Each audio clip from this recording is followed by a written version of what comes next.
Hello, bienvenue dans cette nouvelle vidéo. J'espère que vous allez bien. Moi, je suis surexcitée parce que dans quelques jours, on déménage. Enfin, on rend les clés de cet appartement à la fin de la semaine. Là, on est lundi. Donc, je vais vous emmener dans les cartons, le déménagement, l'aménagement. Je sais pas quand je terminerai cette vidéo. Puis, c'était une journée focus pro parce que je présentais la stratégie d'une maison de champagne sur Instagram cet après-midi. Ça s'est super bien passé. Mais du coup, je peux pas avancer aujourd'hui à l'appart. Donc, ce que j'ai fait, c'est que j'ai fait quelques cartons. Et j'essaie d'avancer au maximum sur le pro parce que de jongler entre le pro, l'appart, la couture, c'est assez compliqué. Et je vous emmènerai aussi un peu dans les backstage de la couture parce qu'on va aussi relancer un autre drop en septembre où normalement, quand cette vidéo sera sortie, ça sera terminé. Mais ce qu'on imagine, c'est lancer des vestes sans manches et des pochettes d'ordinateur. Donc vous allez suivre avec moi toute la conception. J'ai trop hâte!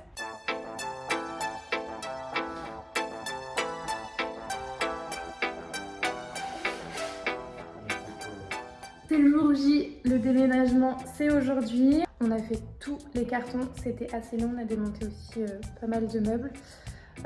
Aujourd'hui on a quelques potes qui viennent, donc il y a ma super pote Nora qui vient m'aider, le meilleur pote de Mathis, Valentin, mon père, normalement mon petit frère et sûrement le père de Mathis.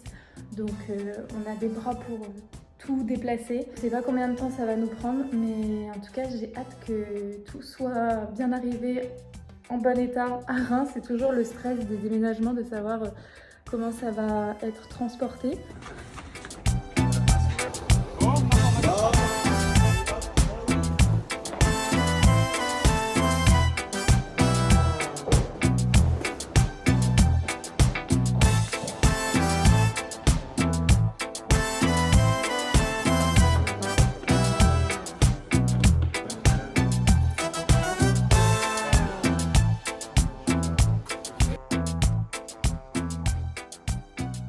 Première soirée à l'appartement. Bon, c'est le gros bordel, mais ça fait trop bizarre d'être ici. J'ai l'impression d'être chez un inconnu. Le déménagement s'est super bien passé. On a eu une équipe de choc, je suis trop contente. On a fait ça hyper bien, on était bien organisés, enfin c'était vraiment cool. Et maintenant, il n'y a plus qu'à ranger, à tout nettoyer, à tout installer et j'ai hâte de tout terminer. Là, demain, je vais faire le ménage dans notre autre appartement parce qu'on rend les clés demain après-midi. Et ensuite, on terminera les travaux ici parce qu'il nous reste quelques petits trucs à faire.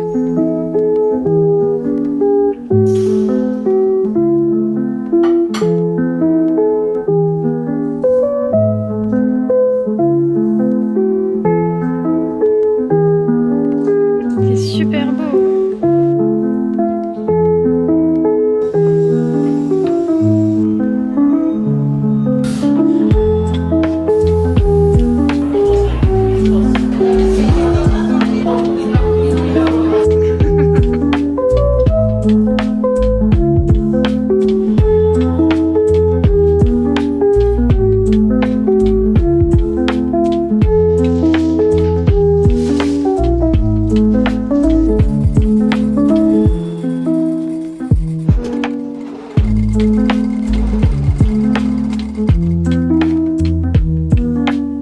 Aujourd'hui j'étais de baptême et le thème c'était jaune et mauve. Je vous montre ma tenue dans le miroir, ça sera plus simple. J'ai mis une petite chemise en lin jaune avec cette petite veste sans manches que j'ai fait avec ma maman qui est réversible.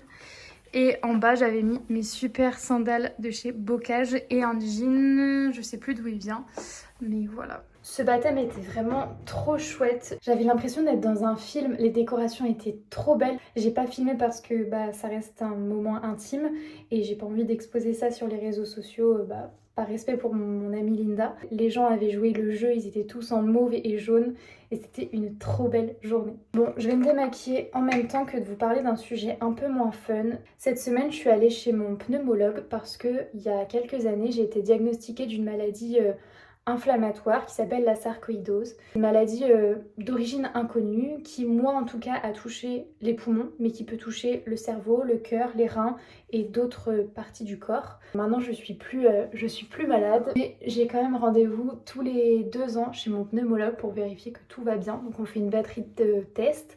Donc je passe des EFR. En gros, les EFR, c'est respire dans un tube. Et assez étrange. Je vais essayer de mettre une photo pour que vous compreniez. Ça permet de savoir la capacité respiratoire. Et pour vous expliquer un peu les symptômes, ça s'est déclaré quand j'étais au lycée.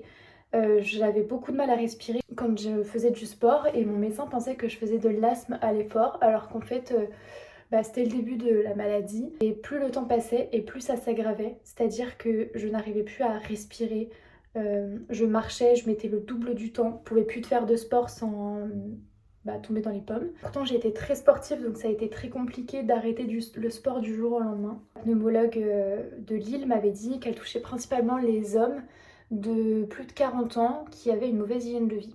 Donc tout l'opposé de moi. J'avais une hygiène de vie irréprochable, je faisais beaucoup de sport, j'étais une femme surtout, et j'avais 18 piges, donc vraiment tout qui ne correspondait pas aux critères. Ça a été très long, on a mis plus de 9 mois à me diagnostiquer la maladie. J'ai fait plusieurs examens, fibro, scanner. Et quand ma pneumologue m'a dit que c'était la sarcoïdose, j'étais à la fois soulagée et en même temps c'était le début d'un long combat.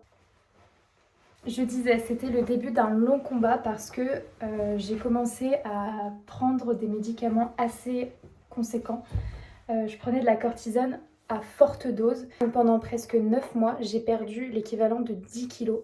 Tout simplement parce que je perdais tous mes muscles, puisque comme je faisais beaucoup de sport et que j'ai dû arrêter du jour au lendemain, tous mes muscles s'atrophiaient. Et quand j'ai pris la cortisone, j'ai gonflé. À cet âge, je faisais extrêmement attention à mon apparence. De voir mon visage se transformer de jour en jour, de grossir de jour en jour, vous mettre un avant-après, c'est extrêmement dur à voir et à m'afficher comme ça. C'était une partie de ma vie assez compliquée. J'ai eu la chance d'être hyper bien accompagnée, que ça soit par ma famille, surtout par ma maman, par mes amis, surtout mes copines de Lille. Même manger, ça devenait un supplice. Ça demandait trop d'efforts. Et c'est pour ça aussi que j'ai perdu 10 kilos parce que je mangeais beaucoup moins qu'avant. La chance d'avoir des copines hyper bienveillantes et surtout une maman hyper présente.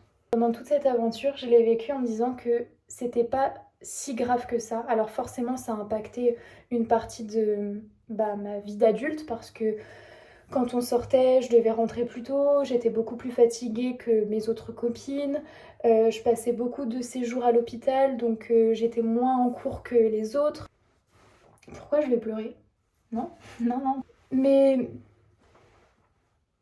au final, ça a forgé mon caractère et je pense que grâce à ce combat, j'ai pu avoir une autre vision de la vie parce que maintenant je profite beaucoup plus de la vie. Quand du jour au lendemain vous êtes hyper affaibli, que vous pouvez plus vivre comme vous viviez avant, c'est-à-dire faire beaucoup de sport, sortir, danser, bouger, et que là en fait le moindre effort est compliqué, et ouais, on voit la vie différemment et on se dit qu'il faut profiter tant que c'est possible. Et on voit aussi les vraies amitiés, ceux qui ont été là pour vous, ceux qui n'ont pas été là pour vous. Et j'ai aussi appris à vivre avec des paramètres qu'on ne peut pas maîtriser parce que, comme je le disais, je faisais extrêmement attention à mon apparence. Et là, c'était un paramètre que je ne pouvais pas gérer puisque j'avais besoin de ces médicaments parce que sans ces médicaments, j'avais extrêmement mal. Et je ne pouvais pas les arrêter même si ça me transformait de jour en jour. Petit à petit on diminuait la dose de cortisone, mais mon corps réagissait d'une façon que je ne pensais pas, c'est-à-dire qu'il était sous l'emprise comme une drogue en fait. Je tremblais à chaque fois qu'on diminuait la cortisone. En fait tout mon corps réagissait comme s'il était en manque de quelque chose. Et c'est là que je me suis dit waouh, c'est fou comme un médicament peut agir sur le corps. Et cette maladie, même si elle a été dure à vivre sur le moment, ça m'a beaucoup affaiblie, ça m'a beaucoup impacté sur ma vie. J'en tire que du positif maintenant parce que ça m'a vraiment forgé mon caractère, ça m'a fait la femme que je suis aujourd'hui. Alors maintenant j'ai plus de symptômes, j'ai plus de cortisone à prendre, j'ai juste ces rendez-vous tous les 2 ans avec mon pneumologue pour vérifier que tout va bien. Le seul petit point négatif, c'est que cette maladie a pris d'une certaine manière une partie de ma capacité respiratoire, c'est-à-dire que je suis dans une moyenne très basse, je n'ai que 80% de mes poumons en capacité respiratoire, ce qui fait que la course à pied c'est assez compliqué parce que je suis tout de suite dans le rouge, à la danse c'est pareil, j'ai énormément de mal à respirer. Je suis très heureuse que maintenant ça aille mieux, que j'ai pu reprendre le sport comme avant, que en fait je vis tout simplement normalement, comme quoi il faut vivre l'instant présent tant que vous pouvez, profiter de vos proches, de vous. Vivez à 100%. On ne sait pas de quoi demain est fait. Moi, quand j'ai eu cette maladie, je n'aurais jamais dû l'avoir. Et pour autant, c'est tombé sur moi. Maintenant, quand je vois le chemin que j'ai parcouru, je me dis, mais en fait, Léa, profite de la vie parce qu'à ces moments-là, c'était tellement compliqué à vivre que maintenant, t'as plus le droit de te plaindre. T'as une vie extraordinaire, t'as des personnes qui sont là tous les jours pour toi, tu as un quotidien où tu es épanouie, heureuse, tu fais ce que tu aimes et continue parce que certaines personnes ne peuvent pas réaliser leurs rêves parce qu'ils ont une maladie, visible ou non. Donc maintenant je vis ma vie à 2000% et je ne veux pas regretter, je veux tout faire, je veux tout réaliser tant que je peux le faire. Et je pense que tout le monde devrait avoir cette vision de la vie parce que quand on nous retire une partie de notre joie de vivre, c'est très compliqué. Bon, je vais arrêter là parce que je vais pleurer. Je me suis mis un masque de chez Respire. Ils m'ont envoyé ce produit parce que j'ai fait une vidéo UGC pour eux. Franchement, il est top ce masque. Déjà, bon, bah, vous avez vu, je l'ai appliqué sans m'en mettre partout sur les doigts. Et franchement, à chaque fois que je retire le masque, j'ai la peau hyper douce, hyper purifiée. J'ai l'impression de ne plus avoir de boutons. Et j'ai fait une vidéo UGC pour eux, mais vraiment, je vais reprendre ce masque.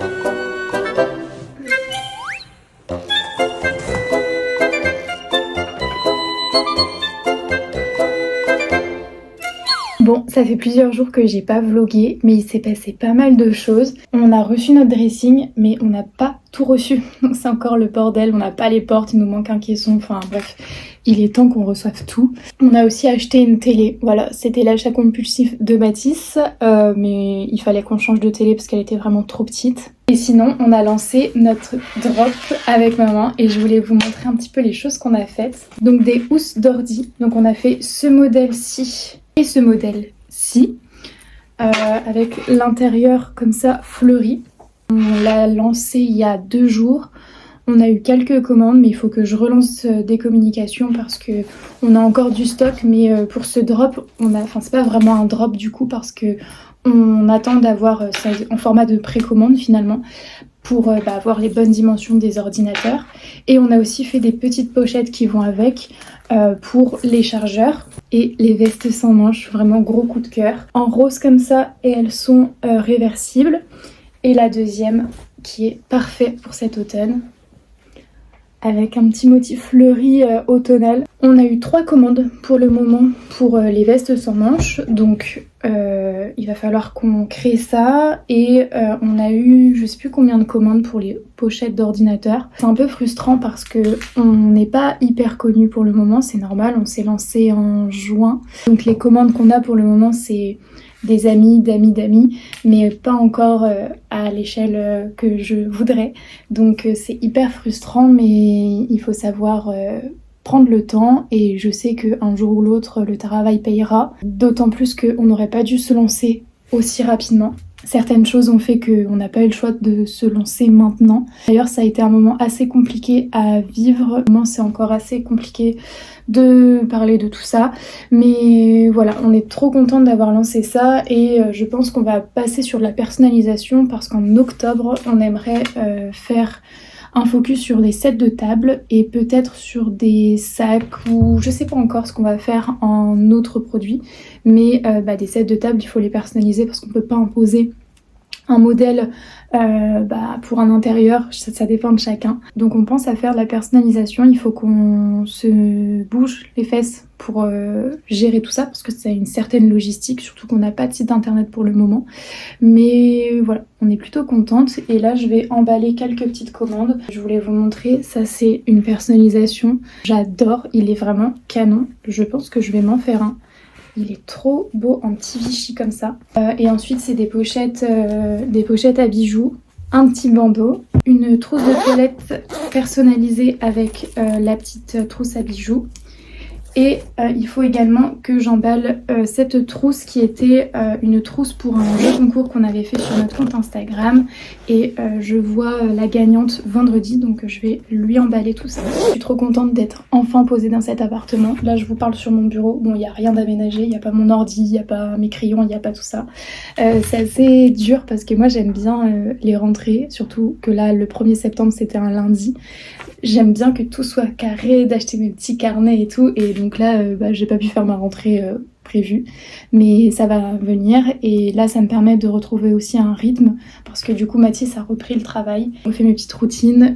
Et ce qui est bien, c'est que comme c'est un nouvel environnement, c'est plus facile de tenir des routines. Il y a des mauvaises habitudes qu'il fallait que je supprime. Notamment, utiliser mon téléphone le soir. Parce que je me couchais hyper tard. Donc voilà, mais si vous voulez, je pourrais vous en parler dans la prochaine vidéo, d'un peu les petites routines que je fais dans la semaine. D'ailleurs, n'hésitez pas à me dire des idées de vidéos que vous aimeriez avoir sur cette chaîne, parce que c'est ma chaîne, mais c'est aussi la vôtre, et j'ai envie qu'on partage ensemble plein de belles choses. Et sinon, cet après-midi, je vois ma copine Agathe, ça fait une éternité que je l'ai pas vue, avec nos vacances et tout, ça a été compliqué, et puis le déménagement, tout ça. Donc on va avoir plein de choses à se raconter toutes les deux. Cette semaine, c'est la reprise de la danse, j'ai tellement hâte, vous imaginez pas à quel point ça fait 2 mois que j'ai pas fait de danse, et je sens que je vais être un peu rouillée. Toujours la difficulté quand on reprend un sport, de voir qu'on n'a plus les mêmes facilités que quand on a arrêté. Donc il va falloir jouer sur le mental parce que j'aime pas ne pas réussir les choses alors que je les ai acquis à un moment donné. Donc il va falloir retravailler là-dessus. Je vous ai pas dit aussi pour le pro, j'ai un nouveau client. J'ai une cliente qui a signé un devis, donc je suis trop contente. Et j'ai un client qui m'a appelé la semaine dernière pour un gros événement qui a lieu au mois de mars où il aura besoin de moi. Donc je suis trop contente. Je manifeste d'avoir des nouveaux clients. Et ça commence à arriver, donc c'est cool parce que la difficulté de l'entrepreneuriat c'est que c'est assez aléatoire, c'est assez instable et je commence à avoir une petite stabilité donc je suis hyper contente, mais c'est vrai que j'ai encore la possibilité d'avoir d'autres clients et il faut que j'ai d'autres clients parce qu'on ne sait pas de quoi demain est fait, peut-être que mes clients vont arrêter du jour au lendemain pour X ou Y raison. Donc il faut que j'ai un matelas de sécurité, on va dire. Donc il faut que je prospecte, mais c'est vrai que c'est un peu ma bête noire. Donc de voir qu'il y a des clients qui arrivent grâce à mon site internet, grâce à mes réseaux sociaux, je suis contente. J'arrête de parler, j'emballe les petites commandes. Et il faut aussi que je fasse le montage de cette vidéo pour voir à combien de temps on est environ. Parce que là, dans la dernière vidéo, je vous disais que je voulais pas faire des vlogs trop longs. Donc dites-moi si vous préférez des vlogs plus long mais un vlog par mois ou peut-être 2 vlogs par mois parce que au final j'ai pas mal de choses à vous dire et donc je sais pas, dites-moi ce que vous préférez et je m'adapterai.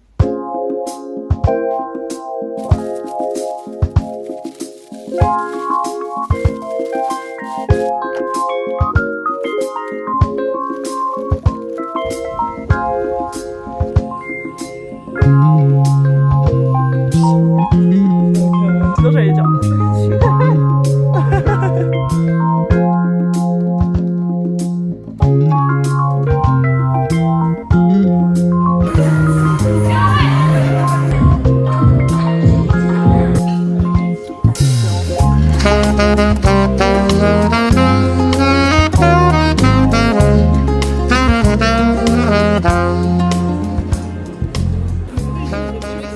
Je pense qu'il est temps de clôturer ce vlog. J'espère que cette vidéo vous a plu. N'hésitez pas à me dire ce que vous en avez pensé en commentaire. Encore merci pour votre soutien sur ma dernière vidéo. J'ai été trop contente de vous lire. Et je me disais que pour la prochaine vidéo, j'aimerais vous filmer une semaine type dans ma peau, on va dire. Entre la couture, le pro, le perso, le sport. Pour que vous sachiez un peu plus ce que je fais vraiment parce que là Je vous montre un peu mon quotidien, mais de façon très vague. Et je pensais que ça pouvait être bien de rentrer un peu plus en détail. Donc n'hésitez pas à me dire en commentaire ce que vous en pensez. Je vous dis à très bientôt dans une prochaine vidéo.